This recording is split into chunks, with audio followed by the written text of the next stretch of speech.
എന്താണ് ഒരു PYQ മനസ്സിലാക്കുക എന്ന് നമുക്കൊന്ന് പറഞ്ഞു കൊടുക്കണം. PYQ സോൾവിങ് എന്താണ്? PYQ സോൾവിങ് ഉത്തരം കണ്ടെത്തുന്നതിന് അപ്പുറത്തോട് എന്തെങ്കിലും ഉണ്ടോ?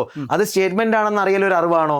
അല്ലെങ്കിൽ അതിൽ ഈ ടോപ്പിക്കിൽ നിന്ന് കറണ്ട് അഫെയർ വരും. ഓക്കെ, അപ്പൊ നാളെ ഞാൻ ഈ ടോപ്പിക്ക് പഠിക്കുമ്പോൾ കറണ്ട് അഫെയർ കൂടെ പഠിക്കണം. ഇതെല്ലാം ഇതിലുണ്ട്. എന്താ ഇതിനുള്ളൊരു വഴി? ഈ 5000 6000 PYQs ഇങ്ങനെ ഇരുന്ന ഒരു ഇൻഡിവിജ്വലിന് എന്തായാലും ചെയ്യാൻ പറ്റില്ല. അതെ അതെ, തീർച്ചയായിട്ടും.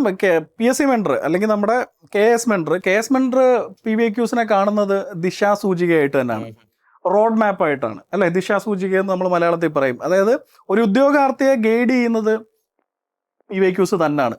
സിലബസ് എന്ന് പറയുമ്പോൾ എന്താണ്? സിലബസ് നമ്മൾ ഈ പറയുകയാണെങ്കിൽ നമ്മൾ ബിൽഡ് ചെയ്യുന്ന ഒരു വലിയ സംവിധാനമുണ്ട് ഇവിടെ അല്ലെ.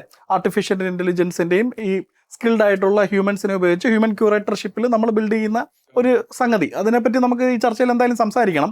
അപ്പം അതിൻ്റെ ഭാഗമായിട്ട് നമ്മൾ സിലബസിനെ അധികരിച്ചുകൊണ്ട് സബ്ജക്റ്റും ചാപ്റ്ററും ഐഡന്റിഫൈ ചെയ്ത ശേഷം കൃത്യമായിട്ട് ഈ PYQs ആണ് നമ്മൾ എന്താണ് ഇവിടെ കൊടുക്കുന്ന നമ്മുടെ ട്രെയിനിങ് എന്നുള്ളതിനെ നിർവചിക്കുന്നത് അല്ലെങ്കിൽ ഷേപ്പ് ചെയ്തുകൊണ്ടിരിക്കുന്നത് അല്ലേ. കാരണം എന്ന് വെച്ച് കഴിഞ്ഞാൽ ഈ പറഞ്ഞതുപോലെ നമ്മൾ നേരത്തെ ബൗൺസർ എന്ന് ഞാൻ സൂചിപ്പിച്ച കാര്യങ്ങളുണ്ടല്ലോ, ഇത് നമ്മൾ സ്വാംശീകരിക്കുന്നുണ്ട്.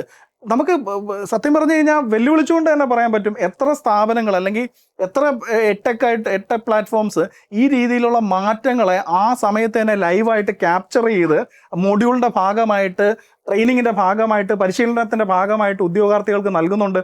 നമ്മളത് ചെയ്യുന്നുണ്ട്. അത് ചെയ്യുന്നതെന്ന് വെച്ച് കഴിഞ്ഞാൽ നമ്മൾ ഭയങ്കര എന്താ പറയണ്ടേ, നമ്മൾ വളരെ എക്സൈറ്റഡ് ആണ് പുതിയ ക്വസ്റ്റ്യൻസ് കാണാൻ വേണ്ടി. ആ പുതിയ ക്വസ്റ്റ്യൻസ് വരുമ്പോഴാണ് അത് നമ്മുടെ ശൈലിയെ നമ്മളിങ്ങനെ ചെയ്യുന്ന സമയത്ത് നമ്മളൊരു പരീക്ഷയെ ക്രാക്ക് ചെയ്ത് അടുത്ത തവണ എക്സാം ബോഡി അതെ കൂടുതൽ ബൗൺസ് ആയിട്ട് വരും, അല്ലെങ്കിൽ കൂടുതൽ തരം ചോദ്യങ്ങളായിട്ട് വരും. നമ്മൾ എന്ത് ചെയ്യുന്നു? നമ്മളതിനെ ഈ കിട്ടുന്ന ശതങ്ങളുണ്ടല്ലോ പുതിയ ചോദ്യങ്ങളുടെ, ആ ശതങ്ങളാണ് നമ്മളെ പരുവപ്പെടുത്തിക്കൊണ്ടിരിക്കുന്നത്.